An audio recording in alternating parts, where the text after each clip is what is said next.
hello. All right, so I'm 12 minutes late, and but the show shall go on, right? Right.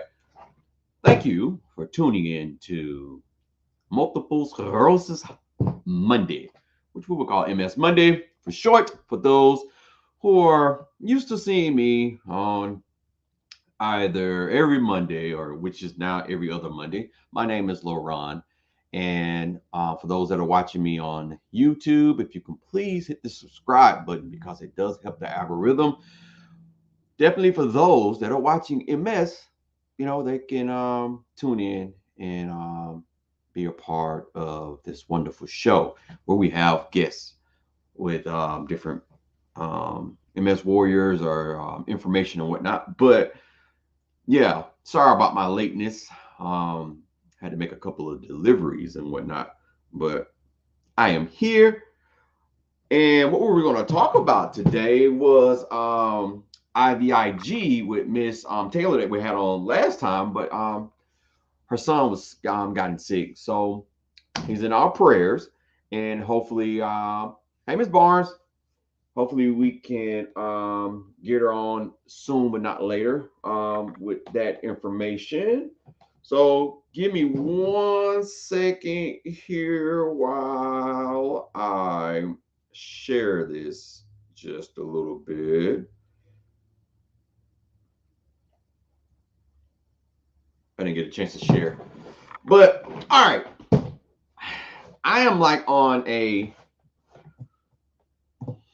I don't know if you want to call it psychotic or it's probably psychotic journey. Um, but I'm not going to call it that, even though I just said it. It's already came out of my mouth. I'm going to reword it to possibly a more enlightened journey for myself due to, I know you've heard me talk about bread and sugar and changing my diet on numerous times on the show, which I have done numerous times. And I have found out that for me, bread is like evil, and I think this goes way past what multiple sclerosis is doing to me. I think it was something that was bound to happen regardless, and or was happening, and I just didn't pay any attention to it. And not to bring up this sore spot is that, and it's just sad that doctors can't give you a little bit more truthful information about not wanting to always prescribe you medication, but tell you, well, maybe you might want to lay off of this particular thing, which some doctors do to a certain degree, but we just don't listen. Like me, I love bread. I'm a bread man. If you put bread in front of me, you might as well say that you don't love me. You're very disrespectful. Very disrespectful. I'm just saying. So if you ever meet me, if you want me to not like you but love you, put a piece of bread in front of me. I will gladly, meaningfully appreciate you while not liking you at the same time because you know I've told you that I don't like bread and you're going to put that in front of me. I'm going to like you while I'm eating it. But after I get finished eating it and my body responds to it, I'm not going to like you anymore. It's just plain and simple. But it's okay. But so this probably be a little something short. And for those who don't know, you're not a bread eater at all. I have to put this up here. You're not a bread eater at all. Oh, I thought I knew you better than that. Oh, it hurts my soul. It's hard. Y'all just don't understand, man.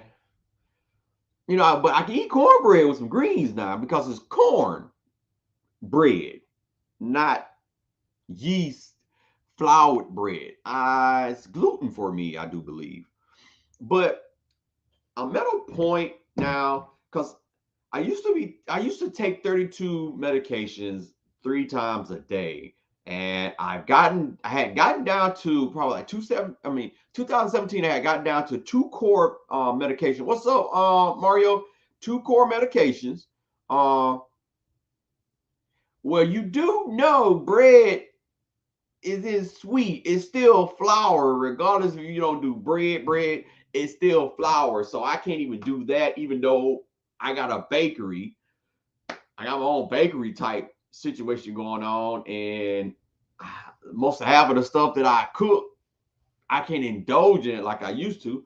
But yeah, so I used to take 32 pills 3 times a day. I got down to like 2 core medications, which were Blackafin and Lyrica. I hadn't gotten all the way up to the milligrams in Lyrica, all the way up to like 600 milligrams, like 2 in the morning, 2 at noon, two at 2 at night. So 600 throughout the whole day. Blackafin, I had gotten all the way up to the max to where it stated you can only take 50 milligrams a day. Supposedly, I was being subscribed 60. 10 milligrams. I was doing 10 milligrams, 2 in the morning, 2 in the afternoon, and 2 at night. Right. So I got those down all the way to Blackafin. I was doing 20 at night. And the Lyrica, I hadn't got down to, I think, 120 before I got to where I'm at now. Now I'm taking 1 Blackafin at night and sometimes 1 in the morning. I don't want to say that I'm never going to not be taking Blackafin, but we all know muscle spasm is like one of our biggest key thing that's so aggravating, where we're just spasming everywhere. So taking a muscle relaxer is almost like, I don't know what you're going to be doing to get off of that, right? So I'm at that point. I think it's been, I want to say it's almost been, if not 2 weeks already. I have been totally off of Lyrica. I haven't popped but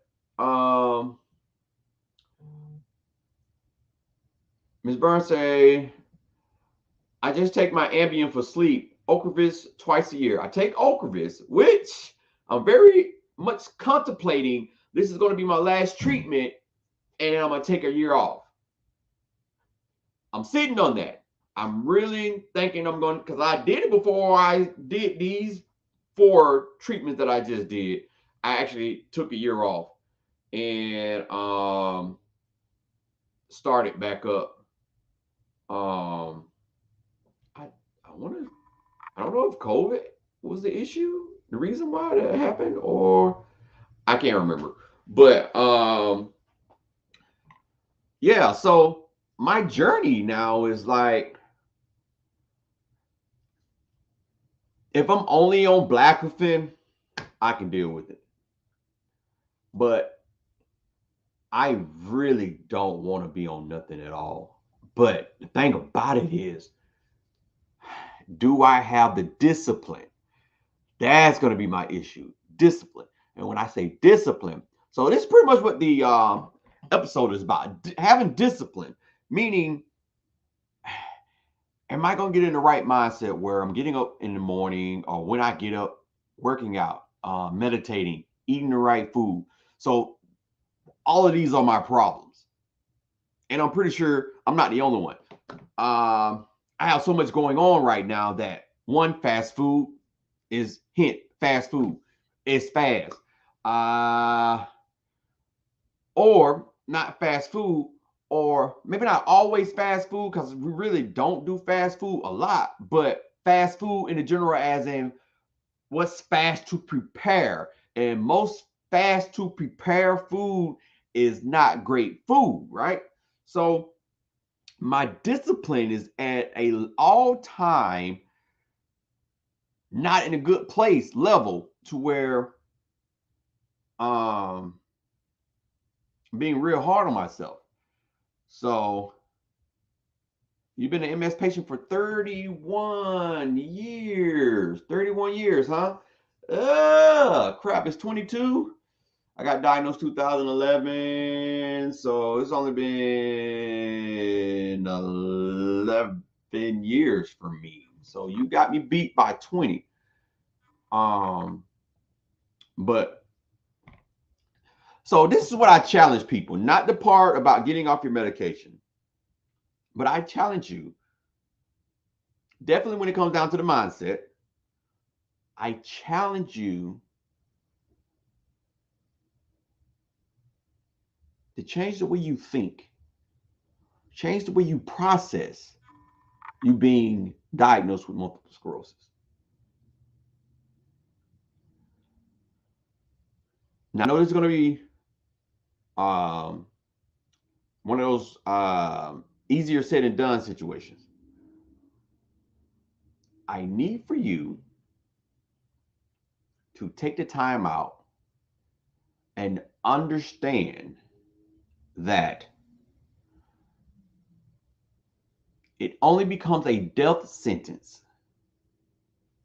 when the doctor comes to you and tell you there's nothing else that we can do. Uh, you know, I believe in miracles, but as of right now, it's nothing health wise. It's nothing else we can do. How long I got, doc? I don't know. I wouldn't even ask the doctor how long I got. And the reason why I'm saying this is that we waste so much time on trying to figure out when is it going to end? When are we going to get a cure? Like, why this happened to me?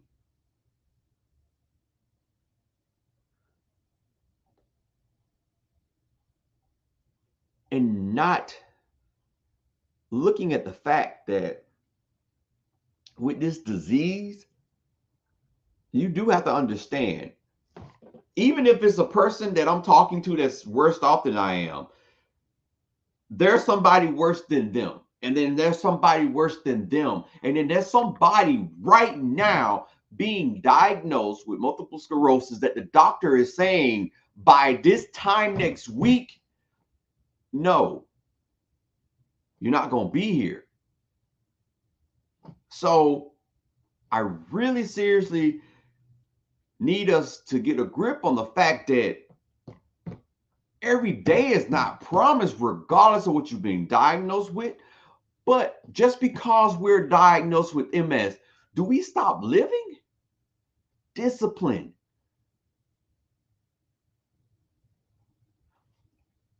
Even though physically you may not be that same person, but if you was a go-getter back then, why can't you be a go-getter now? Be a go-getter even if it's limited. Be a go-getter in what you can go get. You know, and I'm talking to those people that may have a drop foot, those who are paralyzed. That's, if you can think to some capacity, that still means that you can do something. That still means that you can dream. And if you can dream it, that doesn't mean that it's not impossible.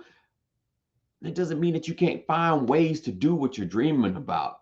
Now, granted, if you're dreaming about driving, you can't drive, but can you? You might not be able to get behind the wheel of a car, but does that not mean that no one can't give you? And I know this may be like throwing rocks at a ship coming at you or whatnot, but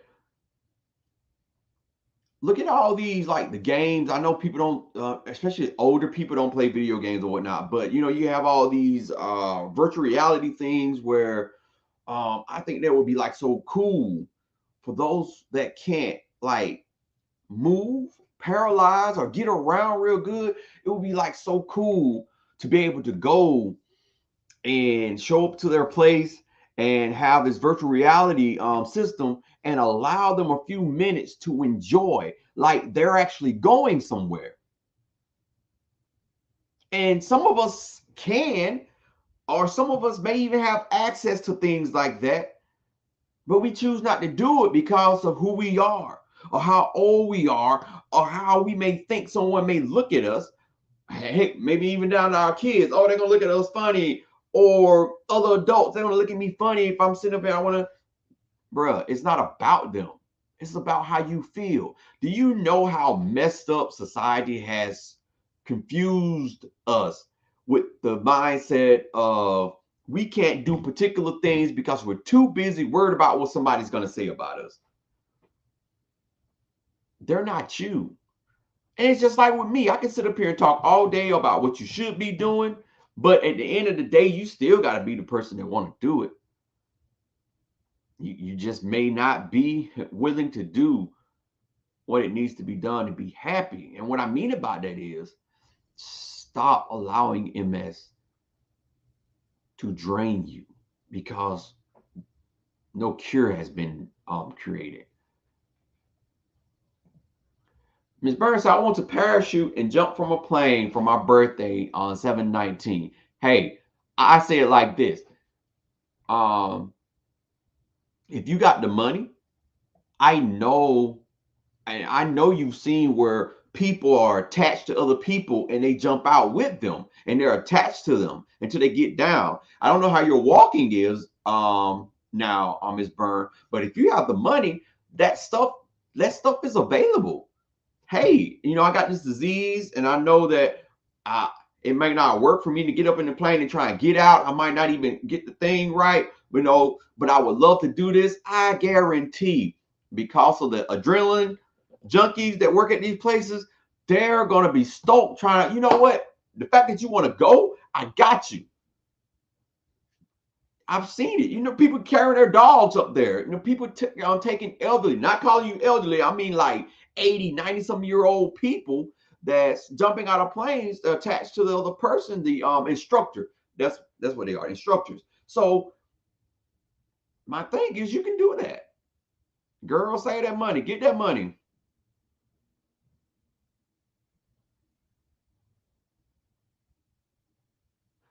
Now, let me look that up because you're throwing out big words at me, Miss Barnes. Don't be throwing big words at me like that, girl. Let me see what this word is. Ambulatory. I actually have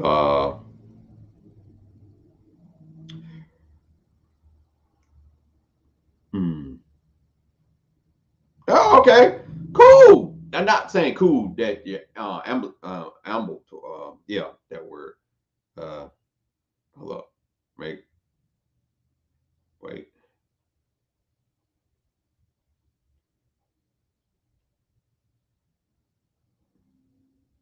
You left out some letters. So yeah. Okay. Got you. I got it. That's better, right? Okay. Um, but yeah, so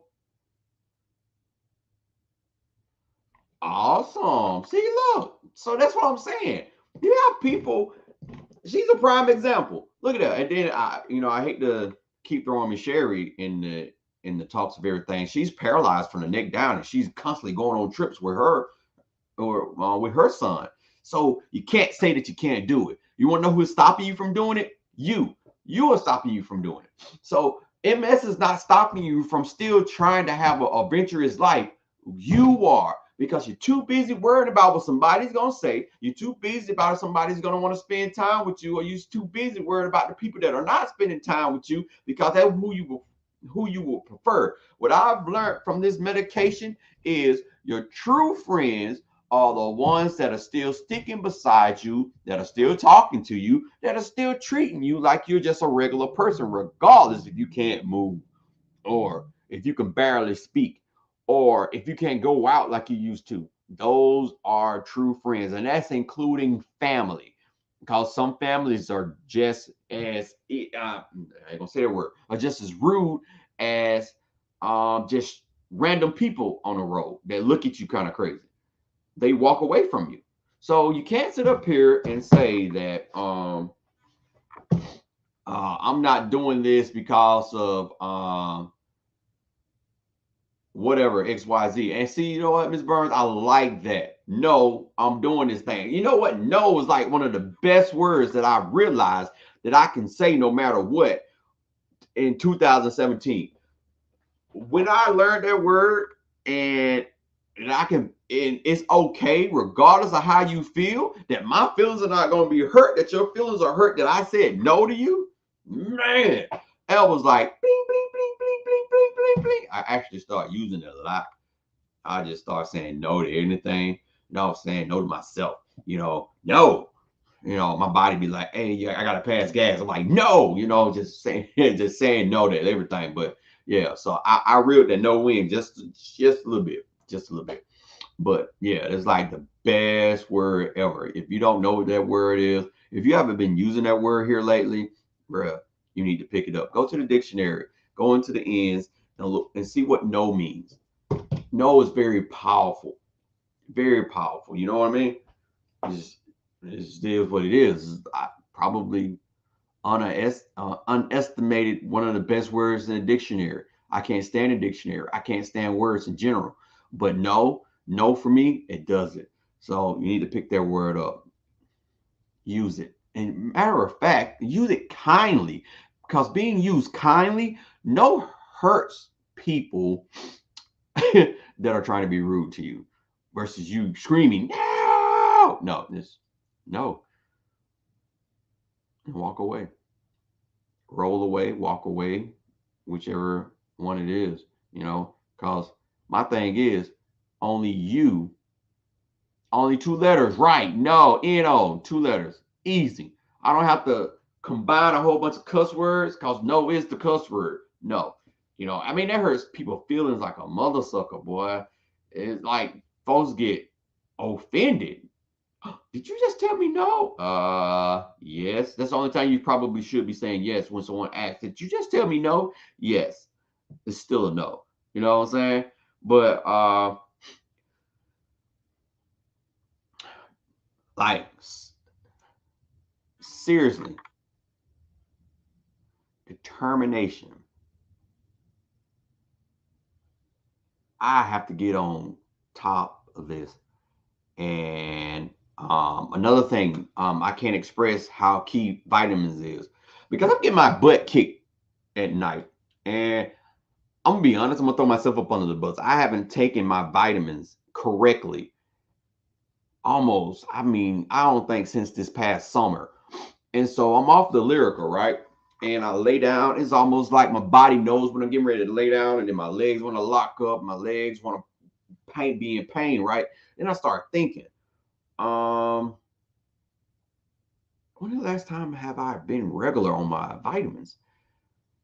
Which we still don't know if those vitamins are actually really vitamins or just placebos. And our mindset is thinking, oh, you know, you putting this pill in that says vitamin D, so automatically my body's going to produce vitamin D because I'm telling my body produce vitamin D because I just took vitamin D. It is possible. You know, that's what placebos do. My mind is sitting up here manifesting the fact that this gel pill just may be a placebo, but my mind, I'm telling my mind, this pill that I just took, I know it's a vitamin D because I went to Walmart and got it off the shelf and it said vitamin D3. So it's going to do what it needs to do. There is that, right? Uh, Ms. Barnes said, I last took my vitamin D once a month prescribed. I just take vitamin D. I used to do that until my levels leveled out. I don't do that anymore. I have to do over the counter. And I've been lazy. I'm just be honest with you. I've been lazy. I've been inconsiderate of myself. To put it, this is what a lot of us need to say to ourselves. We need to go to the mirror and apologize. I've been very inconsiderate of you. I know you've been sick. I know you've been going through it, but I haven't been helping. So how many of you, let me come a little bit closer. How many of you out there right now that really do need to go to the mirror and say, I'm very sorry. I've been so inconsiderate of you.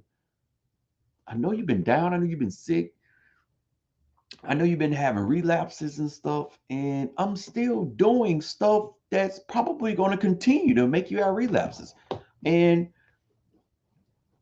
is it because I don't care? No, that's not it. But it's just those other things are extremely more important. So I just need you to forgive me right now. But if you start acting up, I am going to get mad at you. I'm I'm not gonna like you, body. I'm just point blank. So you really can't be mad at your body. You really can't be mad at MS if you're giving MS fuel to, and I guess that's where I'm at right now. Hey, Miss Johnson, that's where I'm at right now. I can't be mad at myself if I'm hurting at night. I've caught myself like wanting to bust out screaming and crying at times, and I have to reel it in. And I have to tell myself the words that I don't want to tell myself that I tell everybody else. No, you can't. You can't sit up here and be a little baby when you know that a lot of this is probably coming from because of what you just did or what you're not doing. How many of y'all are thinking like that? Not a lot. Not a lot. Because there's a lot of y'all right now still sitting in those corners, beating yourself up, trying to figure out how did this happen to me? Instead of trying to figure out, okay, I got this disease. Let me figure out how I need to walk accordingly. Not give in, but walk accordingly to me having this diagnosis. Let me figure out what I need to do. Never limit yourself. You should always be pushing past the limit, but not over pushing. I can tend to over push sometimes. But I'm talking to you. That's what I'm talking. Again, I'm like, you can't do yourself like that. So I guarantee a high percentage of us need to go to the mirror and apologize. Apologize to ourselves. I'm so sorry. You know, like me, I've told my mom plenty of times, I do believe I'm the reason why I got multiple sclerosis. I can really like sit down and just tell you this is probably why, I can't tell you why genetically I have it. That's a whole different story. But the reason for it to be active, I caused that. I kicked. When I say that my mental state, definitely when I was young, became a teenager, adult, kicked the crap, bruh. And so there's things that I knew what wasn't right, but I still allowed myself to be subjected to it, thinking that I was doing the right thing, knowing that I wasn't doing the right thing, mentally effed me up. And I can look back at all of that now and like, God, that was it. Oh, then that was it too. I can do that. And I'm pretty sure a lot of us can sit back and say, dang, I wasn't okay when I was 5. I wasn't okay when I was 13. Dang, you know what? That situation when I was 8 years old, that wasn't right. I wasn't sitting right. So if you read a lot, they say MS is created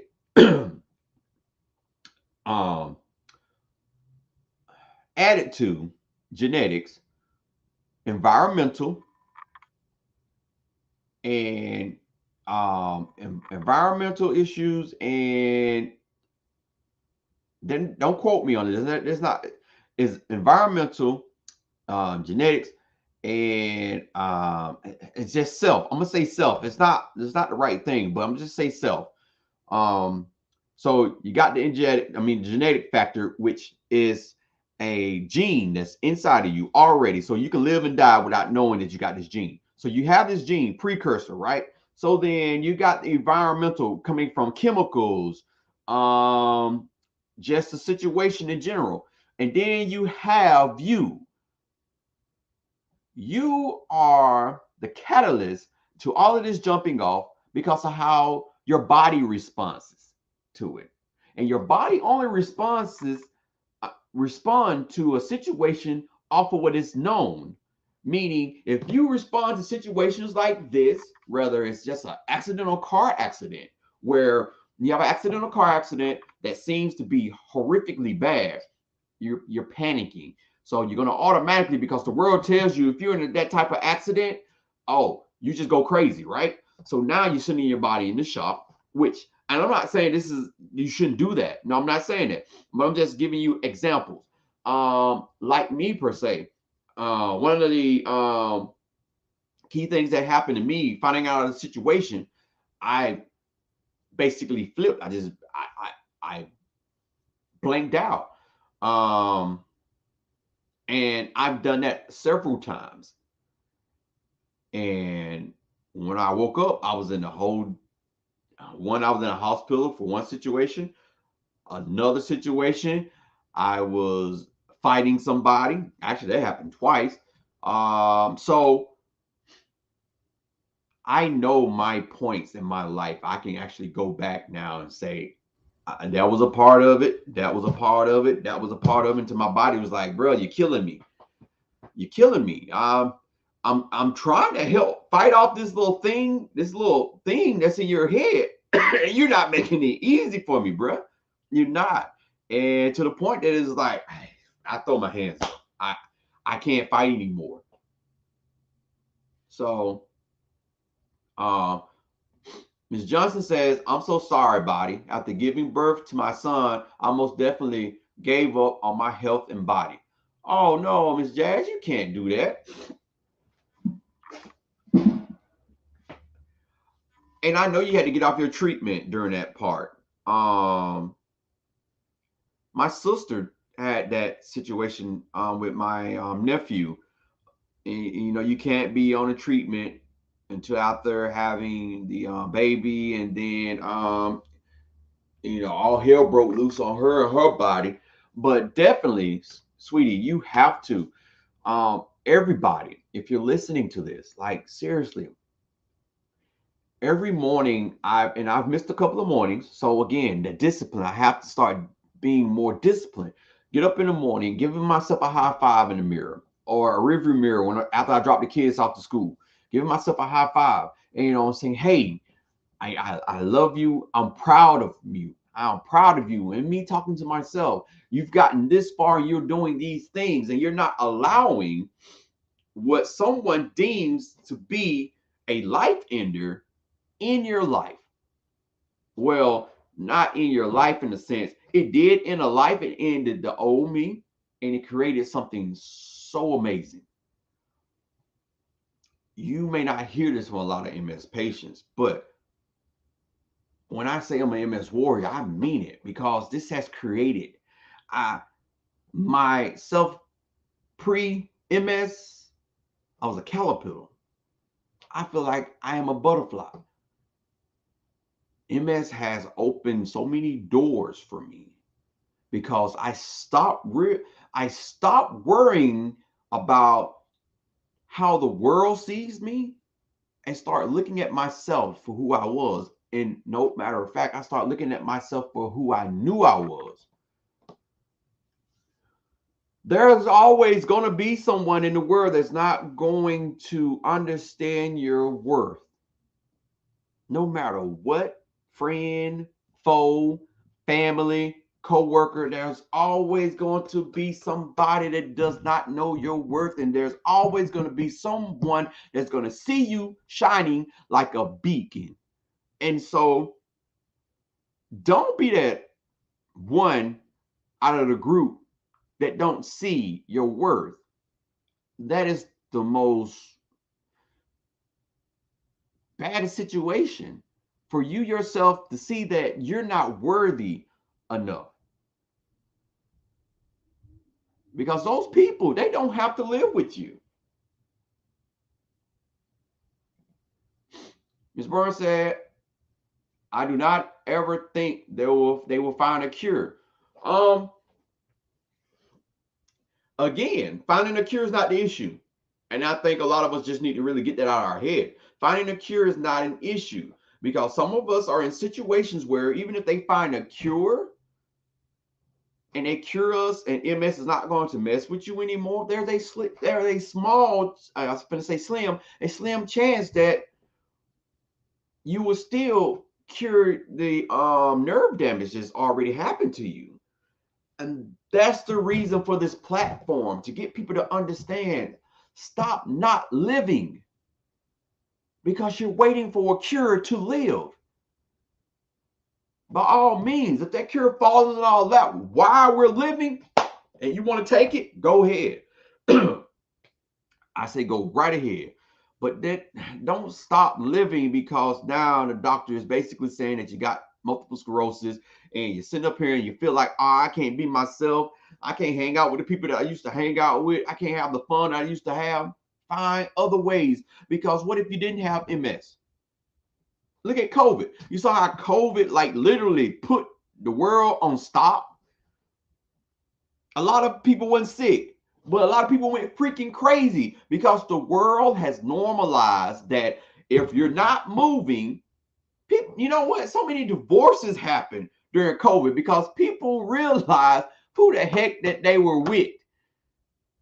We've been going to work, coming home, going to sleep, going to work, coming home, going to sleep, not realizing that this person that I'm married to, I really don't like them. It was like, I thought I did, but now I'm really seeing you for who you are. People were getting divorced. So it's the same thing with being diagnosed. Don't sit up here and during a pollen count. It's kicking my butt. Discipline. That's what we need, discipline. Ms. Bourne also says, true, my twin both have autoimmune disease. Me, MS, and my sister, she has lupus. That's like mirror diseases. It's like the cousin and whatnot, from my understanding. Wow. I have a couple of folks in my family on my mom's side that has lupus, so I'm pretty sure the genetic gene comes from my mom's side. And then couple up with my dad. My dad got some sickly people too that just made a horrible cocktail. So it didn't surprise me. Mr. Mario says, yes, sir. But again, this is one of those things, guys. You gotta change your mindset. You gotta change your mindset. I can't do it. I can sit up here and preach all day long, but until you change your own mindset, I can give. Matter of fact, I can sit up here and say, guess what, guys? I found a team of great doctors and we found the cure, and I'm going to be sending it out to everybody, and it's free and you can take it. And if your mindset hasn't changed, why having a cure is going to change how you feel about yourself? It's not. It's not. Because you know what? All it's going to take for you to have another form of disease, cancer comes up, you're going to go right back into your hood. So with a lot of us, MS doesn't have to do with what's going on with us internally. That MS just basically opened the closet to we have issues. A lot of us have some mental issues, and I'm saying this in a loving sense. We have some issues that we've ran from. And a lot of us, MS has basically opened the door for us to look right at it, because a lot of the issues came from our friends, the way we felt, how people outside of us looked at us, family issues, spouse issues, or if you're just talking to someone. So it, again, for me, and I'm only speaking for myself, it basically opened up the door for me to look inside and understand that all my life, I've been living a lie.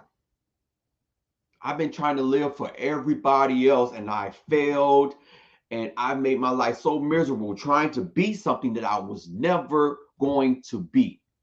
I was already somebody, and I knew who I was, but I thought, because the people that were telling me I wasn't and that I needed to do this other thing, because who it came from, I just knew they had to be right because of the source.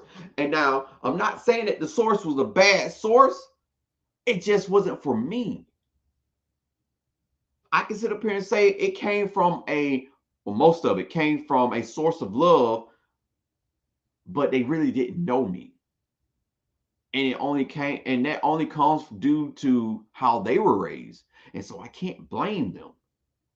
But now that I know, that word, no. Now that I know, no. Not gonna do it no more. Nope, can't do it.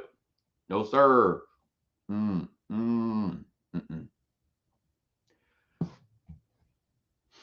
mean, Barnes just said, live. That's all I'm asking. I'm asking as another MS warrior to an MS warrior. Live. Why not? Why can't you live? What's stopping you from living? And don't sit up here and tell me because I can't walk. That's not stopping you from living. Because I just gave you 2 examples. Miss Barnes finna go jump out of an airplane.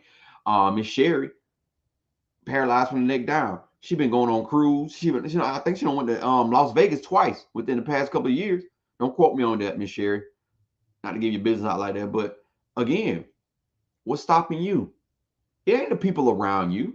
It ain't multiple sclerosis. It's you. Because from my understanding, I got accommodations. They got accommodations for handicapped people everywhere. And if they don't, you know what you do? Like I just told Miss Barnes, you want to go skydiving? Call around in your area and say, hey, I'm looking for skydivers. This is an issue that I have. And could you point me to a skydiving what you call it? A place that does skydiving for people like myself, or that will take me up and help me, assist me. That's it. But you know, a lot of us ain't even doing that. We Google about everything else. We Google about the Chris Rock and the Will Smith slap on TV type thing. But we ain't finna Google self-help. Well, some of us anyway. It's you. Discipline. Change your mindset.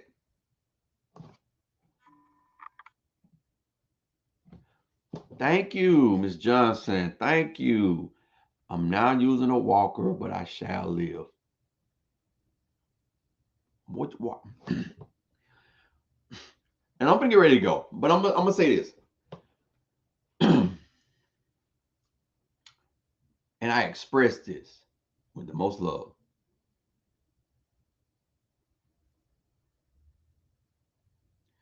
Not a motorized chair, not a walker, not a cane.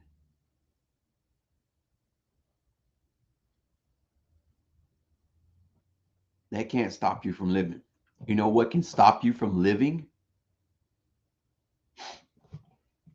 You being dead. So if you're not dead, what's stopping you from living?